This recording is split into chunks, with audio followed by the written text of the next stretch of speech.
आज का हमारा सब्जेक्ट है फार्मेसी प्रैक्टिस एंड इसके अंडर जो फर्स्ट पॉइंट है हॉस्पिटल एंड इट्स ऑर्गेनाइजेशन, हम उसे आज पूरा कवर करेंगे इस वीडियो में। सबसे पहला पॉइंट जो सिलेबस में हमें कवर करना है वो है हॉस्पिटल की definition.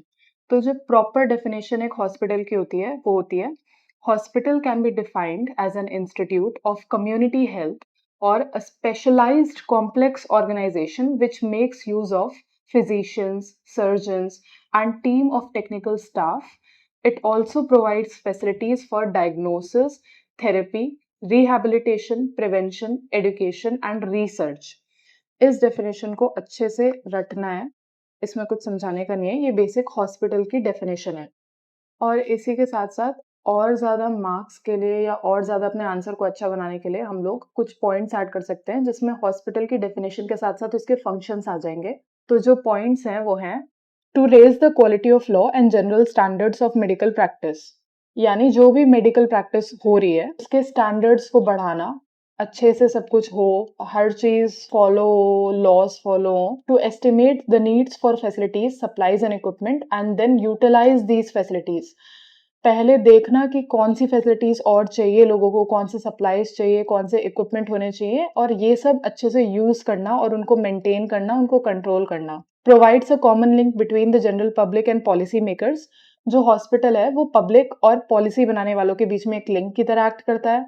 Lowers the incidences of diseases, stimulates the growth of medical science, develops and maintains an effective system of clinical records। तो ये सारे पॉइंट्स जो हैं ये फंक्शंस ऑफ हॉस्पिटल में ऐड कर सकते हैं। अब नेक्स्ट पॉइंट पे चलते हैं, वो है क्लासिफिकेशन ऑफ हॉस्पिटल्स। तो जो हॉस्पिटल की क्लासिफिकेशन है ना वो दो बेसिक तरीकों से की जा सकती है, एक केयर के बेसिस पर और दूसरा क्लिनिकल या नॉन क्लिनिकल बेसिस पर। केयर के बेसिस पर हॉस्पिटल को प्राइमरी, सेकेंडरी और टर्शियरी फॉर्म में डिवाइड किया जाता है। जैसे केयर से हम क्या समझते हैं कि पेशेंट को किस लेवल की केयर मिल रही है। तो सिंपल वर्ड्स में अगर प्राइमरी, सेकेंडरी, टर्शियरी समझाना हो, प्राइमरी हॉस्पिटल्स वो हो गए जहाँ पे जनरल केयर मिले पेशेंट को, डे टू डे वाली केयर, और ज्यादातर ओपीडी पेशेंट्स हो। कैसी केयर? जैसे फीवर के लिए, कफ के लिए, एलर्जीज के लिए, छोटी मोटी ऐसी वाली बीमारियों के लिए जो general care, general health maintain करने के लिए, day to day health maintain करने के लिए जो केयर मिलती है वो होता है प्राइमरी केयर के बेसिस पर प्राइमरी हॉस्पिटल। सेकेंडरी हो गया थोड़ी ज्यादा स्पेशलाइज्ड केयर, ये हो गया second tier of health system. इधर तुम्हें ज्यादा स्पेशलाइज्ड केयर मिल जाएगी, ज्यादा डिविजन्स मिल जाएंगे हॉस्पिटल में, बड़े हॉस्पिटल्स आएंगे इसके अंदर थोड़े। फिर है टर्शरी केयर या tertiary hospitals. Tertiary hospitals third tier of health system आ गया। इधर स्पेशलाइज्ड केयर मिलेगी, कंसल्टेटिव केयर। ये जो प्राइमरी और सेकेंडरी में ट्रीट नहीं हो पाते केसेस, जिनको बहुत ज्यादा स्पेशल केयर की जरूरत है, ये दोनों जो है वो रेफर करते हैं टू द टर्शरी हॉस्पिटल्स। तो इनके पॉइंट्स देख लेते हैं एक बार। जो प्राइमरी हॉस्पिटल है वहां पे day to day health care is given by the provider.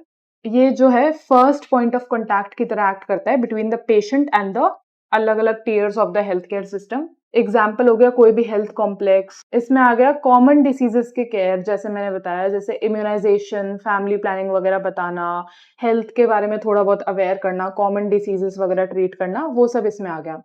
Then जो सेकेंडरी हॉस्पिटल है refers to the second tier of health system. इधर district hospitals, community health centres आ जाएंगे, ब्लॉक लेवल पे थोड़े बड़े हॉस्पिटल्स आ जाएंगे इधर। फिर आ गया tertiary hospital. Tertiary health care refers to third level of the health system. इधर बहुत ज्यादा स्पेशलाइज्ड कंसल्टेटिव केयर प्रोवाइड की जाती है on the referral from primary and secondary medical care. इधर specialised ICUs, diagnostic centre, specialised medical personal मिल जाएंगे इस वाले हॉस्पिटल में। अब नेक्स्ट चलते हैं clinical and non clinical basis hospitals को कैसे डिवाइड किया जाता है। तो क्लिनिकल बेसिस पर हॉस्पिटल्स को डिवाइड किया जाता है इनटू मेडिसिन, सर्जरी और मैटरनिटी। जो मेडिसिन वाले हॉस्पिटल्स होते हैं इधर नॉन सर्जिकल डिसीजेस ट्रीट की जाती हैं, जैसे जो कि मेडिसिन से ट्रीट हो, या टीबी हो गया, nervous diseases, psychiatric, psychological diseases etcetera. जिन डिसीजेस में मेडिसिन के थ्रू ट्रीटमेंट चलता है, क्लिनिकल ट्रीटमेंट चलता है, वो हो गए मेडिसिन वाले क्लिनिकल हॉस्पिटल्स। देन सर्जरी वाले कैटेगरी के हॉस्पिटल्स वो हो गए जिधर surgical intervention is required for the treatment of any patient. तो इसमें आगे जैसे orthopaedic, gynaecology, ENTs etcetera. Third type of hospital on clinical basis is maternity hospital. जिधर तुम्हारा prenatal care, postnatal care, mothers को एजुकेट करना, बेबीज की care कैसे करनी है, एक्सेट्रा एक्सेट्रा, सब चीजें related to maternity is taken care bye these types of hospitals. ये शॉर्ट टर्म भी हो सकते हैं, लॉन्ग टर्म भी हो सकते हैं। फिर नेक्स्ट है नॉन क्लिनिकल बेसिस पर। नॉन क्लिनिकल बेसिस पर हॉस्पिटल्स को डिवाइड किया गया है इनटू गवर्नमेंट हॉस्पिटल्स और non government hospitals. Government hospitals के अंडर आ गए तुम्हारे army hospitals, navy hospitals, civil hospitals, AIIMS हो गया, सिटी हॉस्पिटल्स हो गए। और नॉन गवर्नमेंटल के अंडर तुम्हारे आ गए private hospitals, church hospitals, missionary hospitals, charitable hospitals, non profit hospitals, community hospitals etcetera. ये हो गया तुम्हारा नॉन क्लिनिकल बेसिस। अब नेक्स्ट आ गया तुम्हारा साइज के बेसिस पर। ऑल्दो हमारे सिलेबस में सिर्फ क्लिनिकल, नॉन क्लिनिकल और केयर के बेसिस पर ही है, बट अपने आंसर को और अच्छा करने के लिए और डिटेल्ड करने के लिए you can add these points. इसमें पहले साइज बेसिस पर 4 टाइप के हॉस्पिटल्स आते हैं। जो तुम्हारे लार्ज हॉस्पिटल्स होते हैं उधर 1000 या 1000 से ज्यादा बेड्स मिल जाते हैं तुम्हें। मीडियम हॉस्पिटल्स में 500 से 1000 बेड्स, स्मॉल में 100 से 500 और वेरी स्मॉल में less than 100 beds. Next is on the basis of cost. Cost के बेसिस पर there are mainly 2 types of hospitals, एक एलीट हॉस्पिटल हो गया और एक बजट हॉस्पिटल हो गया। जो एलीट हॉस्पिटल है इधर तुम्हें good infrastructure, high technology, advanced चीजें मिल जाएंगी, डिलक्स रूम्स मिल जाएंगे। रूम्स का रेट भी तुम्हें बहुत ज्यादा हाई मिलेगा पर डे, जैसे 1200 के अराउंड। एंड जो बजट हॉस्पिटल हो गए इधर तुम्हें they are meant for moderate budget and low budget operations, and जैसे चैरिटेबल हॉस्पिटल्स हो गए, सिविल हॉस्पिटल्स हो गए, they are meant for the common people या जो लोग ज्यादा स्पेंड नहीं कर पाते या करना चाहते उनके लिए। Then last type of classification would be on the basis of system of medicine। तुम्हारे different hospitals आ जाएंगे, एलोपैथिक, आयुर्वेदिक, होम्योपैथिक, यूनानी, नेचर, डिपेंडिंग ऑन कौन से टाइप की मेडिसिन वो हॉस्पिटल यूज कर रहा है। इसमें इतना कुछ है नहीं समझाने का। Going on to the next topic, organisation of hospitals. जो typical organisation of a hospital है, you can see in the diagram. सबसे ऊपर एक गवर्निंग बॉडी होती है या एक बोर्ड ऑफ ट्रस्टीज होते हैं, उसके अंडर कमिटीज आती हैं। कमिटीज हो गई तुम्हारी 4 टाइप की, एग्जीक्यूटिव कमिटी जो एग्जीक्यूशन देखती है सारा, देन फाइनेंस कमिटी जो तुम्हारा हॉस्पिटल का सारा फाइनेंस डिपार्टमेंट होता है, देन तुम्हारा development committee and public relation committee. फिर जो बोर्ड ऑफ ट्रस्टीज है उसके अंडर कमिटीज के अलावा हॉस्पिटल एडमिनिस्ट्रेशन भी आता है। हॉस्पिटल एडमिनिस्ट्रेशन में आ गया तुम्हारा जो क्लिनिकल सर्विसेज प्रोवाइड करते हैं, administrative services, ambulatory services, ambulatory मतलब OPD, out patient department services, nursing services and pharmacy services. इसके अलावा थोड़ी और टाइप की सर्विसेज भी होती हैं, जैसे radiological services, central supply services, medical records, stores etcetera. तो सबसे पहले इस आंसर में what you can give is the entire flow chart. फिर फ्लो चार्ट के अंडर तुम लोग थोड़ा डिस्क्राइब कर सकते हो, जैसे एडमिनिस्ट्रेशन में नर्सिंग सर्विसेज में यू कैन टेल देम कि this department is large and functions for all 24 hours. जो नर्सिंग सर्विसेज है 24 आवर्स चलती हैं। Specific number of bed assign किए जाते हैं हर नर्स को और उनको ट्रेन किया जाता है प्री नेटल केयर में, ऑब्जर्व करना, पेशेंट को कैसे ऑब्जर्व करना है, लेबर में उनको कैसे कंफर्ट देना है एक्सेट्रा। फिर जो ओपीडी सर्विसेज या एम्बुलेटरी सर्विसेज हैं उधर कंफर्ट ऑफ आउट पेशेंट्स देखा जाता है एंड उनकी मेजर माइनर इलनेसेस क्योर की जाती है।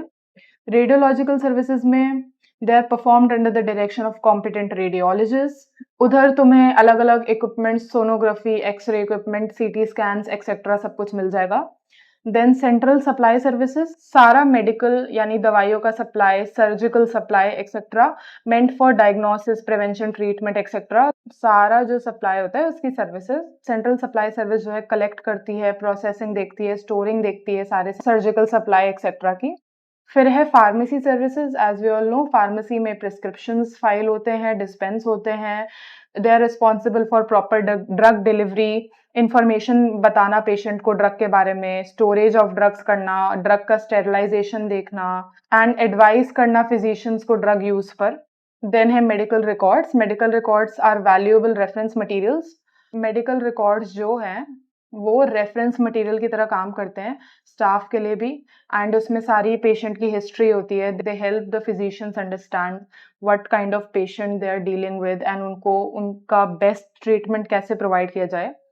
फिर है स्टोर्स।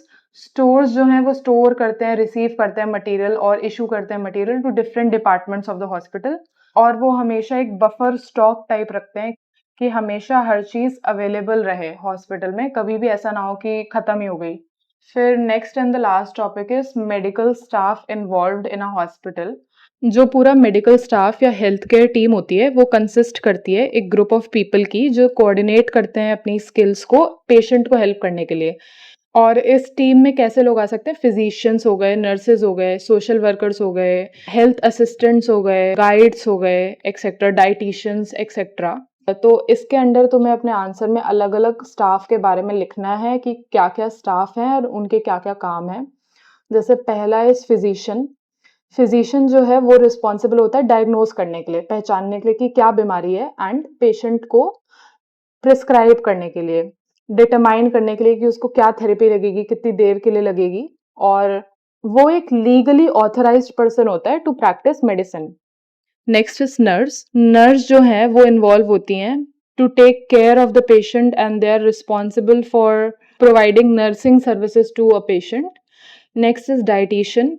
डाइटिशियन जो है वो डाइटरी और न्यूट्रिशनल सर्विसेज देता है, किस टाइप की डाइट एक पेशेंट को रिक्वायर्ड है, किस टाइप का न्यूट्रिएंट वो लैक कर रहा है और उसे मिलना चाहिए, एंड वो रिकमेंडेशन देता है पेशेंट की डाइट के regarding. Next is a physiotherapist. A physiotherapist जो है वो मस्कुलोस्केलेटल सिस्टम को मेनली टारगेट करता है, कोई भी मोबिलिटी या स्ट्रेंथ इश्यूज या कोई भी स्प्रेन्स एक्सेट्रा, मूवमेंट इश्यूज, जो भी दिक्कत पेशेंट फेस कर रहा है उसके regarding. Next is a social worker. Social worker जो है वो असिस्ट करता है पेशेंट को और उसके फैमिली मेंबर्स को, और उनके फाइनेंसेस के रिगार्डिंग, और काउंसिल करता है उनको, उनके मैरिटल प्रॉब्लम्स एक्सेट्रा पर उनको गाइड करता है। Next is a paramedical technologist. Paramedical technologist जो है वो सारी radiological techniques, blood testing, urine testing, faeces testing etcetera, सारी जो भी स्पेसिमेंस होते हैं उनकी एग्जामिनेशन एंड स्टडी करता है। फार्मासिस्ट जो है वो प्रिपेयर एंड डिस्पेंस करता है फार्मास्यूटिकल प्रोडक्ट्स को एक्सेट्रा। तो ये सारे पॉइंट इलाबरेट करके लिखने पे आंसर विल बी कंप्लीट। तो इसी के साथ जो हमारा यूनिट 1 का फर्स्ट पार्ट था वो कंप्लीट हो चुका है।